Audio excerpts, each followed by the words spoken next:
بسم اللہ الرحمن الرحیم. میں آپ کا میزبان ارسلان اسلم آپ کو اپنے چینل دلچسپ تاریخ میں ایک بار پھر سے خوش آمدید کہتا ہوں. دوستوں، ہم بات کر رہے ہیں سلطان محمود غزنوی کے بارے میں. آج ہم بات شروع کرنے جا رہے ہیں محمد بن سوری کے خلاف لڑی گئی جنگ کے بارے میں. لیکن ویڈیو میں آگے بڑھنے سے پہلے میری آپ سے درخواست ہے کہ ہمارے چینل کو سبسکرائب کر لیں، بیل آئیکن کو پریس کر لیں تاکہ ہماری طرف سے آنے والی تمام ویڈیوز کا نوٹیفیکیشن آپ کو بر وقت ملتا رہے. دوستو، 400 ہجری میں محمود غزنوی نے محمد بن سوری کے خلاف لڑائی کا فیصلہ کر لیا. مورخین نے اس سلسلہ میں مختلف آراء کا اظہار کیا ہے. بعض مورخین کا خیال ہے کہ محمد بن سوری نے بغاوت کر دی تھی جسے کچلنے کے لیے محمود غزنوی نے لڑائی لڑی. بعض مورخین کا خیال ہے کہ محمود غزنوی خود ہی غزنی کے مستقبل کو پیش نظر رکھتے ہوئے محمد بن سوری کی طاقت کو ختم کرنے کے لیے لڑائی لڑی. دوستو، حقیقت یہ ہے کہ محمد بن سوری نے بڑی شجاعت کا مظاہرہ کیا. وہ 10,000 کا لشکر لے کر میدان میں آیا تھا. اس کی فوج نے سلطان محمود غزنوی کی فوج پر ایسا زوردار حملہ کیا کہ غزنوی فوج کے حوصلے پست ہو گئے، شکست کے آثار نظر آنے لگے. یہاں پر محمود غزنوی کی جنگی فراست اور موقع شناسی نے ہاری ہوئی لڑائی کو فتح سے امکنار کر دیا. محمود غزنوی یہ حکمت عملی اختیار کی کہ لڑتے لڑتے اپنی فوج کو پیچھے ہٹاتا چلا گیا. جب اس کی فوج کھلے میدان میں پہنچ گئی تو پھر پلٹ کر پوری شدت سے حملہ کیا. یوں جنگ کا پانسا پلٹ گیا. دوستو، سوری فوج کے پاؤں اکھڑ گئے، اسے شکست فوج سے دوچار ہونا پڑا. محمد بن سوری نے یہاں بھی بے مثال شجاعت کا مظاہرہ کیا. اس نے آخری لمحے تک لڑائی لڑی اور لڑتا ہوا گرفتار ہوا. اس کا جسم زخموں سے چور تھا لیکن چہرے پر اطمینان تھا کہ آخری دم تک اس نے ہتھیار نہیں ڈالے تھے. دوستو، محمد بن سوری کو جب قیدی کی حیثیت سے محمود غزنوی کے دربار میں پیش کیا گیا تو اس کے قدم زخم اور خون بہہ جانے کی وجہ سے لڑکھڑا رہے تھے. اس نے محمود غزنوی پر ایک نگاہ ڈالی اور پھر نیچے گر گیا. دیکھا تو وہ مر چکا تھا. ایک روایت یہ بھی ہے کہ محمود غزنوی کے دربار تک آتے ہوئے اس نے اپنی انگوٹھی کو ہیرا جو نگینے کی طرح بڑا تھا کھا لیا تھا. محمود غزنوی کو ایسے بہادر دشمن سے کم ہی سامنا کرنا پڑا. محمود غزنوی کے عزائم کی بہرحال تکمیل ہو گئی اور اس نے غور کا علاقہ سلطنت غزنی میں شامل کر لیا. دوستو، ابو نصر گرجستان کا حکمران تھا. وہ بہت نیک اور دیندار آدمی تھا. بادشاہ ہونے کے باوجود اس کا دل حکمرانی میں نہیں لگتا تھا. اس نے ایک نئی مثال قائم کی. اپنی زندگی میں اس نے اپنے بیٹے ابو محمد کو تخت و تاج سونپا اور خود سب کچھ چھوڑ چھاڑ کر شب و روز عبادت میں مصروف ہو گیا. دوستو، محمود غزنوی کی نگاہ گرجستان پر عرصے سے لگی تھی. یہ علاقہ غور کے ساتھ ملحق تھا اور وہ اسے سلطنت غزنی میں شامل کرنا چاہتا تھا. سلطان محمود غزنوی کے سالار فوج لے کر اس علاقے میں پہنچے تو شاہ ابو نصر خود ان سالاروں کے سامنے پیش ہو گیا.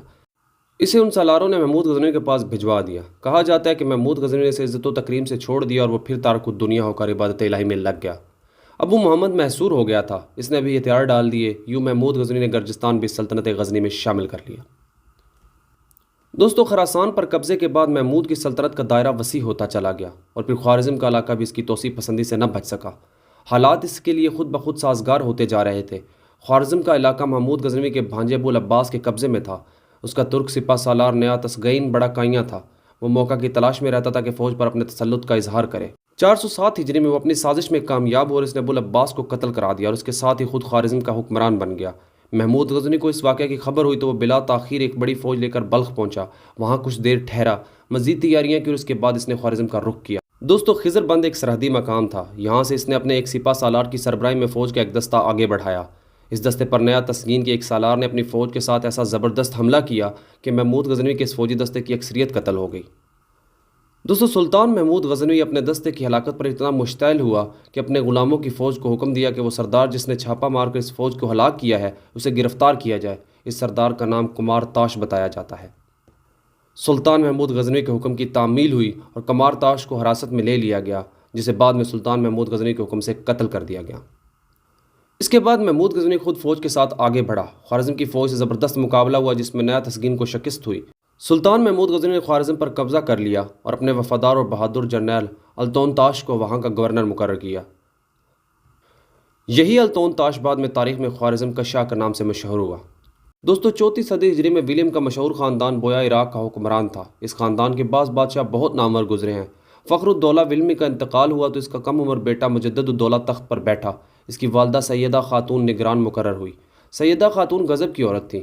اس نے ایسے شاندار انداز اور جلال سے حکومت کی کہ اس کی سلطنت کی طرف کوئی آنکھ اٹھا کر دیکھنے کی بھی جرت نہیں کرتا تھا.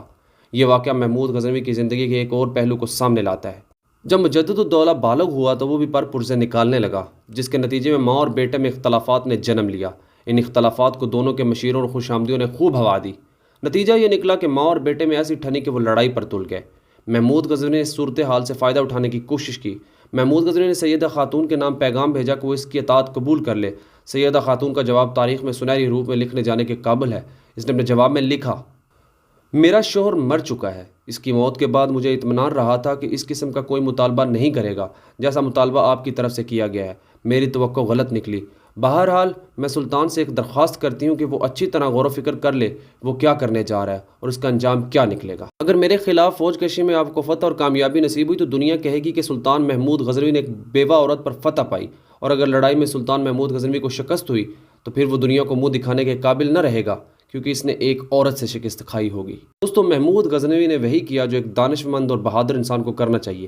اس نے سیدہ خاتون کے خلاف فوج کشی کا ارادہ ترک کر دیا اور انتظار کرنے لگا۔ وہ جانتا تھا کہ حالات ایک دن اس کے لیے سازگار ہو کر رہیں گے۔ دوستو، 408 ہجری میں مجدد الدولہ نے مطلق و ننان بادشاہ کی حیثیت سے حکومت سنبھالی۔ غزنوی فوجوں نے رے کا رخ کیا۔ مختصر سی لڑائی ہوئی جس میں مجدد الدولہ کو شکست ہوئی اور اسے اور اس کے بیٹے کو گرفتار کر لیا گیا۔ سلطان محمود غزنوی نے میر مسعود کو ہرات سے بلوایا اور اسے رے اور اصفہان کا گورنر مقرر کر دیا۔ دوستو، محمود غزنوی کو بطور فاتح جو عالمگیر اور دائمی شہرت حاصل ہوئی اور جن فتوحات کی وجہ سے اس پر تنقید کی گئی اور بعض مورخوں نے کردار کشی کرنے میں بھی کسر نہ چھوڑی، وہ ہندوستان کی فتوحات تھیں۔ سلطنت غزنی اور ہندوستان کے درمیان جنگوں کا سلسلہ امیر سبکتگین کے زمانے سے شروع ہو چکا تھا۔ سبکتگین نے ہندوستان کے کئی علاقوں پر حملے کیے، فتح حاصل کی اور کچھ علاقے سلطنت غزنی میں بھی شامل کر لیے تھے۔ اجمالاً یہ ذکر ہو چکا ہے کہ محمود غزنوی نے بھی ان معرکوں میں حصہ لیا تھا۔ ورثے میں ایک مورخ کے بقول امیر سبکتگین نے اپنے بیٹے کے لیے ہندوستان کی فتوحات کا راستہ بھی چھوڑا تھا۔ دوستو، امیر سبکتگین کا ارادہ تھا کہ وہ ہندوستان کے خلاف فیصلہ کن جنگ لڑے اور اسے سلطنت غزنی کا حصہ بنا لے۔ وہ اپنے عزائم کی تکمیل اس لیے نہ کر سکا کہ زندگی نے اسے مہلت نہ دی۔ دوستو، ہم یہ ذکر پہلے ہی کر چکے ہیں کہ پشاور کو امیر سبکتگین نے سلطنت غزنی کا حصہ بنا لیا تھا۔ وہاں 2000 غزنی فوجی تعینات تھے۔ اس فوج کے ذریعے جے پال کو نگد اور ہاتھیوں کا سالانہ خراج ادا کرنا ہوتا تھا، جس سے وہ کتراتا رہتا تھا۔ توانے جنگ کی رقم تو اس نے ادا کر دی تھی، لیکن خراج اس نے ایک بار بھی ادا نہ کیا۔ یوں غزنی کے حکمران کو یہ حق پہنچتا تھا کہ وہ اس کے خلاف فوج کشی کرے، لیکن محمود غزنوی نے اپنی والد گرامی کی وفات کے بعد زیادہ توجہ اپنے علاقے کے استحکام اور فتح پر دی۔ وہ ہندوستان کو فراموش نہیں کر سکا تھا، تاہم اس کی حکمت عملی یہ تھی کہ وہ پہلے اندرونی خلفشار دور کرے۔ دوستو، اب وہ مسئلہ ایک طرح سے سامنے آتا ہے کہ محمود غزنوی نے ہندوستان پر حملے کیوں کیے۔ دوستو، متعصب ہندو اور انگریز مورخوں نے دلائل کے انبار لگائے ہیں کہ محمود غزنوی کو ملک گیری کی ہوس تھی۔ اس ہوس کی پیاس بجھانے کے لیے وہ ہندوستان پر حملہ ور ہوا۔ یہ افسوس کا مقام ہے یا تعجب کا کہ یہ مورخ اس زمانے کے رسم و رواج اور حکمرانی کے آداب کو یکسر فراموش کر کے محمود غزنوی کو مورد الزام ٹھہراتے اور اس کی کردار کشی کرتے پائے جاتے ہیں۔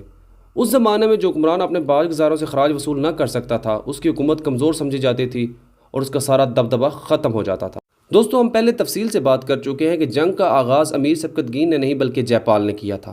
دوستو، سوال پیدا ہوتا ہے کہ اگر وہ جنگ جے پال جیت جاتا تو کیا فاتح کی حیثیت سے وہ خراج وصول نہ کرتا؟ اور اگر اسے خراج کی رقم ادا نہ کی جاتی تو کیا وہ فوج کشی نہ کرتا؟ اگر جے پال ایسا کرتا تو مورخ اسے الزام نہ دیتے۔ چونکہ محمود غزنوی مسلمان تھا، اس لیے اسے الزامات کا نشانہ بناتے وقت تمام آداب و قواعد فراموش کر دیے گئے۔ دوستو، 391 ہجری کا زمانہ ہے۔ محمود غزنوی سلطنت غزنی کے اندرونی امور بہت حد تک نمٹا چکا ہے۔ سلطنت غزنی استحکام و ترقی کے ایک نئے دور میں داخل ہو چکی ہے۔ سلطان محمود کو جے پال کی بدعہدی یاد آئی اور اس نے خراج کی ادائیگی کا مطالبہ کیا۔ متعصب مورخ یہ حقیقت بھی نظر انداز کر دیتے ہیں کہ جب پہلی بار جے پال نے بدعہدی کی اور دوسری بار اس کے خلاف کارروائی کی گئی تو جب اس نے پھر صلح کے لیے درخواست کی تو یہ محمود غزنوی ہی تھا جس کی اصرار پر جے پال کو معاف کر کے صلح کی درخواست منظور کر لی گئی تھی۔ دوستو، سلطان محمود غزنوی امیر سبکتگین کا جائز اور حقیقی وارث تھا۔ جے پال کے پاس ایسا بھی کوئی بہانہ نہ تھا کہ وہ یہ کہہ سکے کہ وہ باپ کو دینے والا خراج کسی غیر کو نہیں دے سکتا۔ محمود غزنوی راستی پر تھا، وہ جے پال کے خلاف کارروائی کرنے کا پورا حق رکھتا تھا۔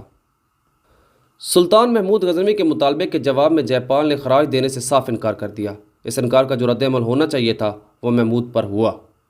تاہم اس نے ہندوستان کا رخ کرنے میں جلدی کا مظاہرہ نہیں کیا، بلکہ جو کام اس کے خیال میں ابھی مملکت میں توجہ طلب تھے ان کو نمٹایا اور اس کے بعد ہندوستان کا رخ کیا۔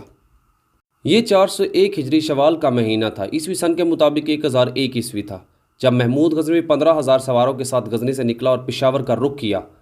دوستو، جے پال بدعہد تھا، اس نے معاہدے کی خلاف ورزی کی تھی۔ اسے خدشہ تھا کہ محمود اس کے انکار کے جواب میں کارروائی کرے گا۔ پھر اس کے مخبروں نے بھی اسے اطلاع دی کہ محمود غزنوی حملہ کرنے آ رہا ہے۔ جے پال دیہن سے 20,000 سوار، 30,000 پیادے اور 300 ہاتھی لے کر پشاور کی طرف روانہ ہوا۔ ماہ شوال 401 ہجری میں پشاور کے قریب دونوں لشکر ایک دوسرے کے سامنے آئے۔ ابتدائی لڑائی میں دونوں طرفین کا بہت نقصان ہوا۔ اس کے ساتھ ہی یہ بھی ظاہر ہوا کہ ہندوستانی فوجی زیادہ بہادری سے لڑ رہے ہیں اور سلطان محمود غزنوی کی فوج دبتی جا رہی ہے۔ دوستو، جب دن ڈھل رہا تھا تو سلطان محمود غزنوی نے اپنی فوج کو حوصلہ دیا۔ نئی حکمت عملی اختیار کی اور اس کے ساتھ ہی جے پال کے فوجیوں کے قدم اکھڑنے لگے۔ محمود غزنوی نے حملے میں مزید شدت پیدا کی اور جے پال کے فوجیوں کو پیچھے ہٹانا شروع کیا تو پھر انہیں دباتے ہی چلے گئے۔ جب نقصان زیادہ ہوا، دباؤ بڑھنے لگا تو پھر جے پال کے فوجی راہ فرار اختیار کرنے لگے۔ محمود غزنوی نے بھاگنے والوں کا تعاقب کیا اور اس کی فوج نے جے پال کی فوج کے ایک بڑے حصے کو کاٹ کر رکھ دیا۔ جے پال کو اس کے اہل و عیال سمیت گرفتار کر لیا گیا۔ محمود غزنوی نے جے پال کی حالت زار پر پھر ترس کھایا، اس کی جان بخشی کر دی اور بھاری فدیہ وصول کر کے اسے رہا کر دیا۔ اس جنگ میں محمود غزنوی کے ہاتھ بھاری مال غنیمت لگا۔ گھوڑوں اور ہاتھیوں کی وجہ سے اس کی فوج میں بہت اضافہ ہوا۔ مال غنیمت اتنا تھا کہ ہر سپاہی مالدار ہو گیا۔ ایک مورخ نے لکھا ہے کہ سلطان محمود غزنوی کو اس جنگ میں 16 ایسی قیمتی مالائیں بھی ملی تھیں جن کی قیمت فی مالہ 2.5-3 لاکھ روپے اس زمانے میں تھی۔ جے پال نے اس بار فدیہ ادا کر کے پھر تمام شرائط قبول کر لیں۔ محمود کا حملے کا مقصد پورا ہو چکا تھا۔ اس نے پشاور کے دفاع اور استحکام کے لیے کچھ اہم کام کیے اور پہلے سے زیادہ فوج پشاور میں تعینات کر کے غزنی کا رخ کیا۔ دوستو اسی کے ساتھ ویڈیو کا اختتام کرتے ہیں۔ آپ کو ویڈیو کیسی لگی کمنٹ سیکشن میں اپنی رائے سے آگاہ ضرور کیجیے گا۔ ویڈیو اچھی لگے تو دوستوں کے ساتھ شیئر کیجیے گا۔ چینل کو سبسکرائب کر لیں، بیل آئیکن کو پریس کر لیں تاکہ ہماری طرف سے آنے والی تمام ویڈیوز کا نوٹیفیکیشن آپ کو بر وقت ملتا رہے۔ ملتے ہیں اسی سیریز کے نیکسٹ پارٹ میں، تب تک کے لیے اللہ حافظ۔